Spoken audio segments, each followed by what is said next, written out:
Hi, I'm Jasmine, the sequel, and I am not relatable.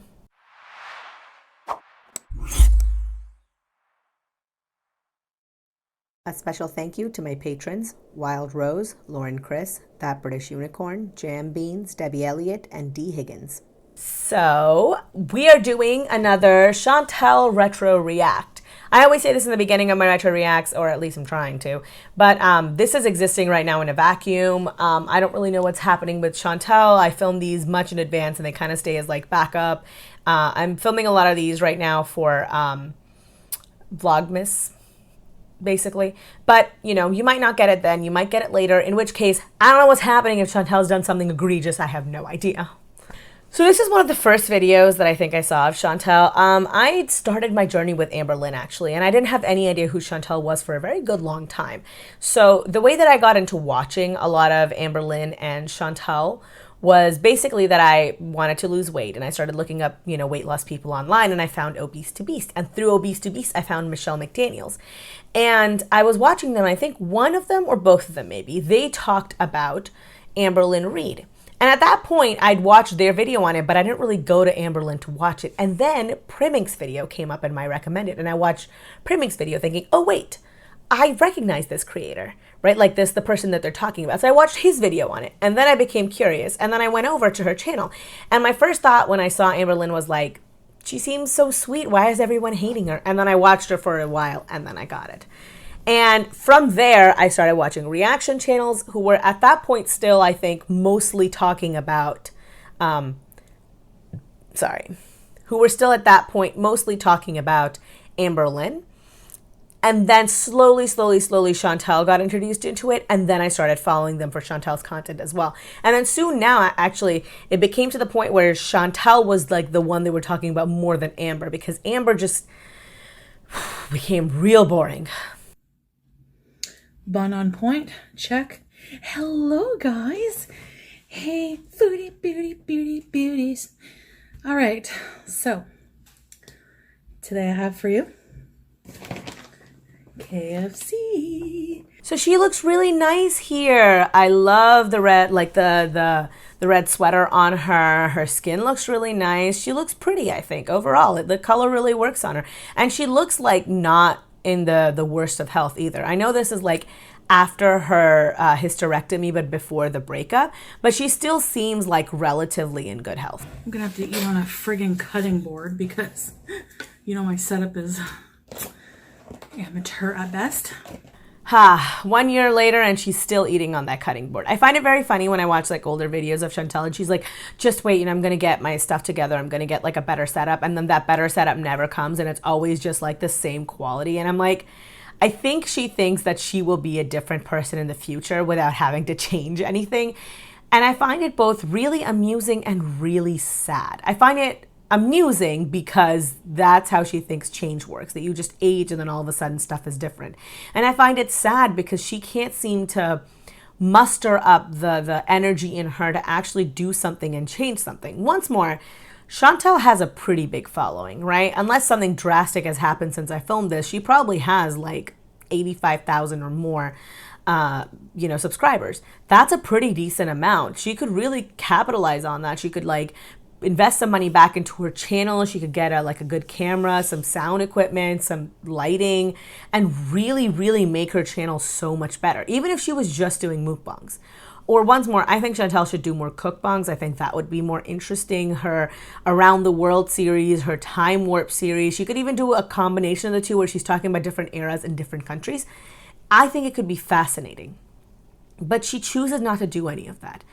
Chantel, at the end of the day, wants to put in as little effort as she can into every aspect of her life, but get the maximum amount of reward.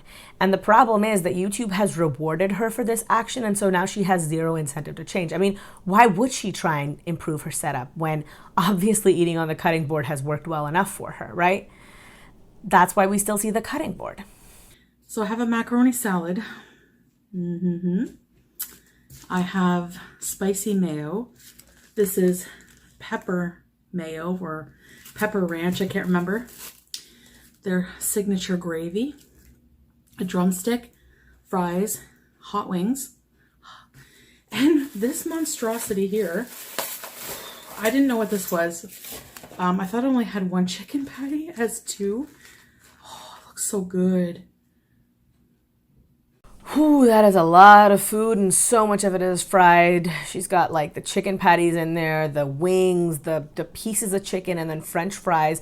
All of it is deep fried. And then she's got like the gravy and the macaroni salad, which is mostly just mayo and fat. That just seems like so much fat for her poor gallbladder-less body. I feel bad for her digestive system in about 2 hours from when this was filmed.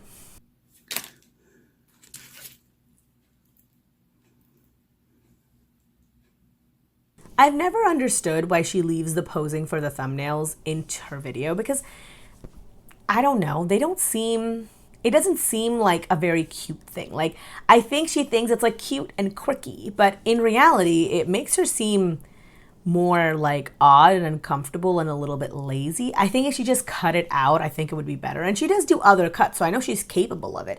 Just her choice in this matter doesn't make any sense to me. The only other thing I can think of is that maybe she wants to add some more stuff in and then pad out the time. But quite frankly, she's shown no hesitation in just taking longer to chew to add more runtime to her video. So if she really needs to just do that, just cut this out. Just cut it out.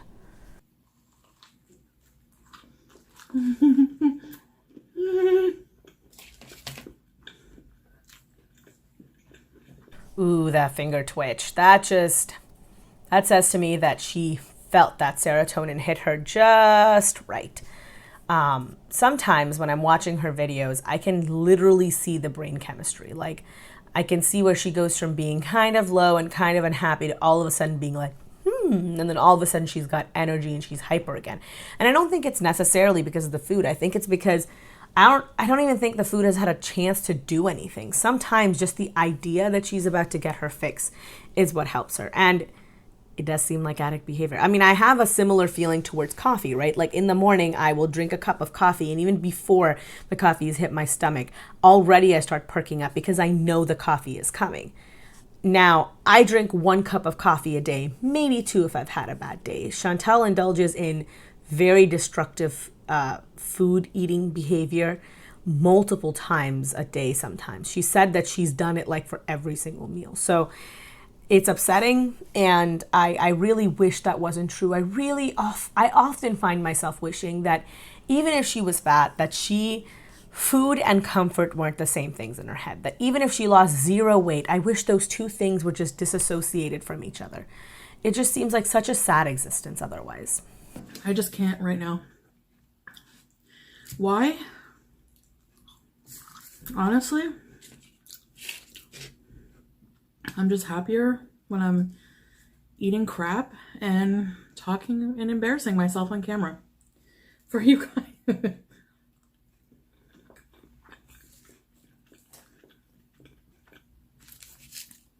And honestly, since I've been home from the hospital, I don't know if it's because I haven't been eating much and my body's like freaking out. But I feel like ravenous sometimes. Like, I'm not joking. Like, actually, like, hungry. She's got mayo or whatever it is on her chin. That seems so gross. Please wipe it off. Okay.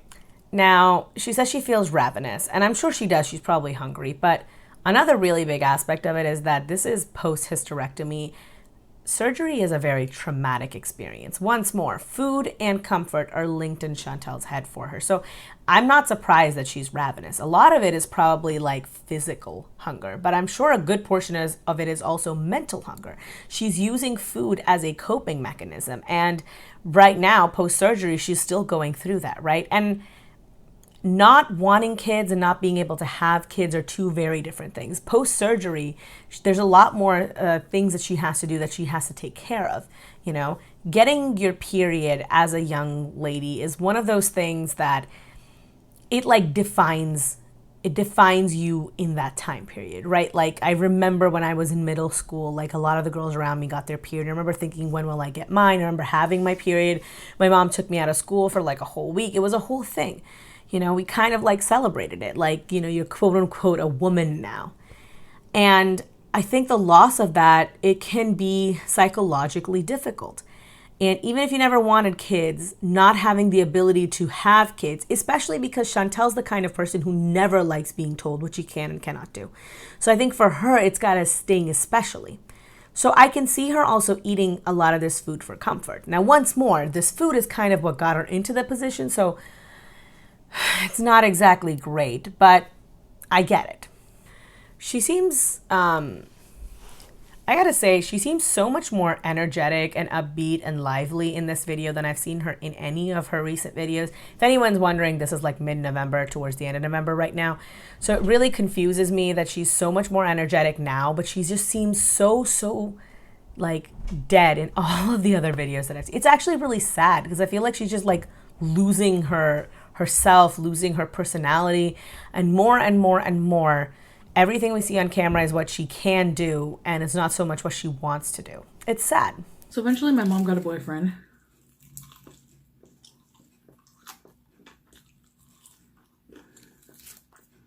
We did not like each other.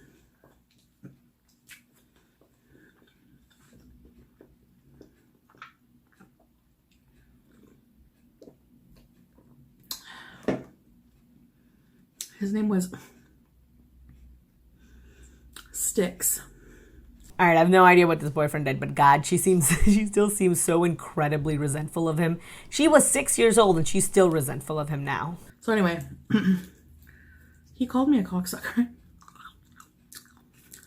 And you're probably thinking that's so traumatic. But I find it kind of funny because, like, who does that, you know? Now, admittedly, at some point we've probably all wanted to call a bratty, snotty kid, which I was, to him, a cocksucker. But we don't do it. That's the difference, you know? To be fair, I was a little cocksucker. Okay, so now I get why she's resentful. I'd be resentful too. That being said, it sucks that the boyfriend called her that, and no kid should ever be used to describe in those words. Like, I don't care what the kid has done, it is inappropriate for an adult to call any child that. And I don't think the majority of people would refer to a child like that or even think of a child like that. God, the fact that she thinks that it's okay to call kids by that name is very, very disturbing. I was a weird kid because for my age, I love that music, and I knew all the words because I used to lock myself in my bedroom and I would sing and pretend I'm in the music videos. I actually really get liking old music. My parents used to listen to a lot of like older music, like from the 60s and 70s and 80s and whatnot. And because that's what I grew up listening to, that's kind of the music that I gravitated towards too for a while until like I started listening to stuff at school and I kind of really found what I liked more. But I can get like listening to stuff because your parents listened to it. So it made perfect sense to me that she might have liked that kind of music, especially because obvi, if her mom's going for that kind of rock and roll guy, then she probably liked that kind of rock and roll music. My mom met the man she's married to this day, and that's my sister's father. My stepdad, you know, he's like a dad to me. Love him to death. We had rough times when I was growing up as a teenager, but now we're really close. And I appreciate everything he's done for me and my family. It's really nice to hear that she actually started getting along with her stepfather more. If you guys have seen Toad McKinley's Canadian Horror Story, she's not always had a track record of getting along well with her half-sister and her stepfather, so I'm really glad that it's better now and they have like a good, healthy relationship. Despite what everyone else may think, I don't hate Chantel and I don't want her to be like unhappy in life. I actually want her to be happy, which is why I get so upset at her when she actively self-sabotages.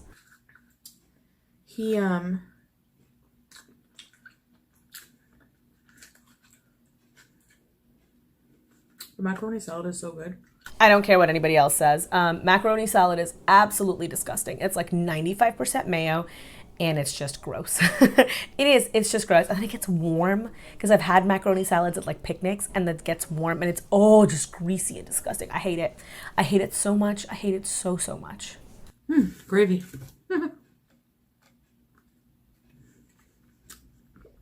Oh, gotta hold out the pinky.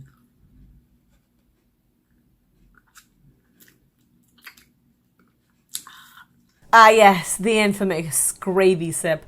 This was her FU to Toad McKinley. If you guys don't know, I would really recommend watching that documentary and then reading his like pinned comment down below, because after Chantal watched it, she went in and she like made a comment, and he responded with she's like, calm down, Chantal, and have a gravy or something. It was really funny, and that video is very, very well done, and it's very entertaining. How truthful it is, I don't know. It seems convincing to me, but once more, I haven't done the research, so I can't say, but highly recommend watching it. You guys laugh. I know it's like kind of like a rude joke, but people say you ride the short bus. I rode a short bus to take care. I remember that. And I used to get sick, like so car sick, and nobody wanted to sit beside me. Oh, I feel for her. That's really sad. So my parents moved us a lot as a kid. I went to a lot of different schools when I was younger. And so I really feel like that like sense of isolation where you don't have friends and nobody wants to sit next to you because you're the new person at school. That makes me feel bad for a tiny little Chantal. Aw. The only thing I remember about this school, I think it was for grade 1 I went there, was chocolate milk. Just having a chocolate milk every day. And the classmate Carlos. Every class has a delinquent kid. And this time it was Carlos. You know, when I was in trouble, they made you stand and sit in the corner. Like, no dunce hat or anything, but it was really weird. Good for you, man. Good for you. But he would like throw up all the time, just randomly. I don't know if he did it like revenge puke or what, but you'd hear kids like, Madame Carlos a vomi partout par terre. So I went to a private school a lot when I was a kid, and it's a very different experience. I think the punishment there is a lot like harsher than what I feel like we've experienced in a public school. And genuinely, I think the reason for that is because it's a smaller class size and the teacher can actually pay a lot more attention to you. But it was less sitting in a corner and more like, I want you to write me like a 3-page essay on why you did this. And I hated that so much. I had one teacher who made me like, it was like in a multi-story building, one of the private schools that I went to. And they made me go up and down and up and down. Like I had to do physical exercise as a punishment. And oh my God, did I hate that teacher so much. I literally hated that teacher all the way until I left that school, like for 4 years. And I have a lot of difficulty like sustaining anger at people because I find it very tiring. So it was like, it was a feat for me. That's how much anger I had at that teacher. Do not make me exercise if I don't want to. Also, I kind of feel for this class clown. My sister is a stress puker. We had this rule when she was little, especially, where it was like, after she eats, you cannot make my sister laugh or cry or experience any intense emotion because any kind of stress on her system, and she would just throw up. And even now, she's like, if she gets stressed, like I think we went on vacation once and we came back and she hadn't finished an assignment and she just stressed about it so much that she gave herself like a stomach ache. I think that girl's gonna end up having like multiple ulcers. Then after school, I would go to this babysitter, and I didn't know this lady. I think maybe she just knew my mom. I don't know. She was really nice. She had a husband. I was always really curious about because he spent all his time in the bedroom. And at that age, I didn't understand why. It was mysterious to me. So this, her like story about the babysitter actually reminds me when we first came to North America, when we migrated here, my mom was working pretty early hours. And so before school, we had to go to a babysitter's house, except the babysitter didn't like to wake up early in the morning. So my mom would drop them off at her place. She would like open the door first, let us in. And then she would tell us to sit on like the bed. And basically me and my brother would watch, I think it was like Teletubbies or something. It was the only thing on. We were way too old for Teletubbies, but it was the only thing that we could watch. So we would like sit there and we would watch Teletubbies for like, I think it was like an hour and a half asleep in the morning until we could go to school. And then we'd walk to school together. I think she was supposed to take us to school because my mom was super overprotective, but I don't think she ever did. I think we just like walked there and then we'd walk back in the evenings by ourselves. It was like a weird experience watching Teletubbies that early in the morning has given me like a very hellish recollection of what Teletubbies actually is. We moved again. I went to the elementary school that I stayed at until high school. Saint Croix, so Holy Cross, also attached to a school. But this one, I think the priest there was like discovered. I think he was found to be a perv. Yeah, that's the one with the pervy priest. Well, we don't have time to unpack all of that. This is gonna be a long video. It's almost like Nick Ocado style. He does long videos. He makes me laugh so effing hard. Like, he farts a lot in his video. And his when he like flips out and destroys food, makes me laugh. I gotta admit. Who doesn't love a train wreck, right? This is why I hate Nick's content, because he like normalizes this kind of behavior. First of all, Chantal should not be looking up to Nick. I don't think anybody should be looking up to Nick. Nick Ocado Avocado is, in my opinion, like one of the worst people on YouTube. Him and like Trisha Paytas. They are so incredibly toxic. They are very like, they're trolly. And it's not even just that they troll. I don't always necessarily hate a troll, right? I think some trolls are really funny. But they really ridicule a lot of very serious issues. So like Nick Ocado with like abuse, Trisha Paytas with DID. It's